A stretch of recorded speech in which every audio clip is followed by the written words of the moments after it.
আমি শিওর তুমি কিছু লুকাচ্ছ। শিহাব শাহীন ওটিটি দুনিয়ায় যে সিন্ডিকেট ইউনিভার্স গড়ে তুলেছেন তাতে প্রত্যাশার পারদটা সবসময় উঁচুতেই থাকে। মাইসেলফ অ্যালেন স্বপনের সেই দুর্দান্ত স্পিন অফের পর যখন ক্যাকটাসের ট্রেলার এলো তখন ভেবেছিলাম এবার বোধহয় একটা বড় কোনো ধামাকা হতে যাচ্ছে। ট্রেলারে অ্যালেন স্বপনের রেফারেন্স দেখে একটা ফ্লো কাজ করছিল। আমি স্বপনের বন্ধু না, অ্যালেন স্বপনকে আমি চিনি না। কিন্তু সত্যি বলতে পুরো সিরিজটা দেখার পর আমার নিজেরই মনটা বেশ খারাপ হয়ে গেল। ট্রেলার যতটুকু আশা জাগিয়েছিল, ক্যাকটাস কি সেই জার্নিটা বজায় রাখতে পারলো? চলুন জেনে নেওয়া যাক আজকের এই ভিডিওতে।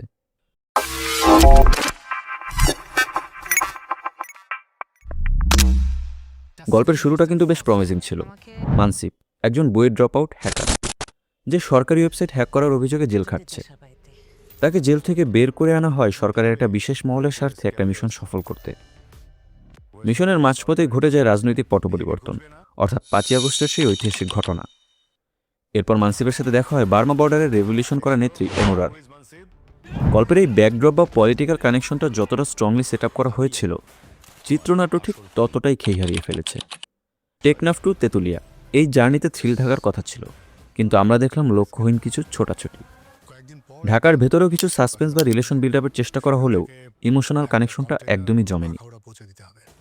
এখন আসি পারফরমেন্সের কথায়। প্রথমেই বলা যাক প্রীতম হাসানের কথা। প্রীতম মূলত একজন শিল্পী। অভিনেতা হিসেবে তিনি ন্যাচারাল, কিন্তু ড্রামাটিক ইন্টেন্সিটি ধারণ করার মতো পরিপক্কতা এখনও তার মধ্যে আসেনি। কাছের মানুষ দূরে থুয়াতে তিনি যে সিঙ্ক করতে পেরেছিলেন, এখানে সেটা একদমই মিসিং ছিল। অনেক জায়গায় তার অভিনয় খুবই অ্যামেচারিশ লেগেছে। এখন বলা যাক মেহজাবিন চৌধুরীর কথা। ট্রেলারে তার ফাইট দেখে যারা ভেবেছিলেন তিনি এবার অ্যাকশন কুইন হিসেবে ধরা দিবেন, তারা চরম হতাশ হবেন। পুরো সিরিজে তাকে খুব অর্ডিনারি লেগেছে এবং অভিনয়ের স্পেসও খুব একটা ছিল না। অন্যান্যরা যেমন সালাউদ্দিন লাভলু এবং শাহাদাত হোসেন শুরুতে ভালো দিলেও পরে তাদের চরিত্রগুলো ঝিমিয়ে পড়েছে। জিলানি ভালো করলেও তার ক্যারেক্টার বিল্ড আপের সুযোগ ছিল আরও বেশি। বাকি ফ্যামিলি মেম্বারদের অভিনয় ছিল গতানুগতিক এবং কিছু ক্ষেত্রে অতি অভিনয়। টেকনিক্যালি ক্যারেক্টার্স ছিল একদম মিক্সড। প্লাস পয়েন্টগুলো প্রথমে আলোচনা করা যাক। চেজিং সিনগুলো বেশ ভালো ছিল। ড্রোন শটস এবং ক্যামেরার কাজ প্রফেশনাল লেগেছে। ব্যাকগ্রাউন্ড মিউজিকও ছিল টপ নচ। কার জন্য কাজ করতেছে এই শোটা? যা কিছু বোরিং সিনকেও টেনে নিয়ে গেছে। এবার আসি মাইনাস পয়েন্টে। চিত্রনাট্য বা স্ক্রিন প্লে এতটাই স্লথ যে আপনি মাঝখানে যদি চাও খেয়ে আসেন তাও কোনো সিন মিস করবেন না।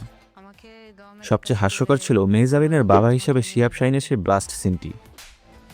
এই মানের একজন ডিরেক্টরের কাছ থেকে এত দুর্বল ভিএফএক্স বা এক্সিকিউশন আশাই করিনি। এছাড়া অনুরার ভাষা বা তার কমিউনিটির রিপ্রেজেন্টেশন মোটেও কনভিন্সিং ছিল না। পুরো সিরিজে আপনি প্রতি মুহূর্তে অ্যালেন স্বপনকে মিস করবেন। যে ইউনিভার্স বিল্ড আপের কথা বলা হয়েছিল সেখানে ভিলেন বা অ্যান্টি রোলগুলোর ষড়যন্ত্র একদমই এক্সপ্লোর করা হয় নাই। ক্লাইম্যাক্সের সেই টুইস্ট ছিল আরোপিত এবং দুর্বল। মানসিব আর অনুরার পিছিয়ে যে শুটার লেগেছিল তার কোনো ব্যাক স্টোরি বা শক্ত ক্যারেক্টারাইজেশন না থাকায় পুরো থ্রিলটাই হয়ে গেছে একদম পানি। সবশেষে এটাই বলার, ক্যাকটাস এক কথায় হতাশাজনক। একটি দুর্দান্ত প্লট এবং রাজনৈতিক প্রেক্ষাপট থাকা সত্ত্বেও দুর্বল চিত্রনাট্য আর কাস্টিং মিসম্যাচের কারণে এটি মুখ থুবড়ে পড়েছে। অন টাইম ওয়াচ হিসাবেও এটি দেখাটা বেশ ধৈর্যের ব্যাপার হতে পারে।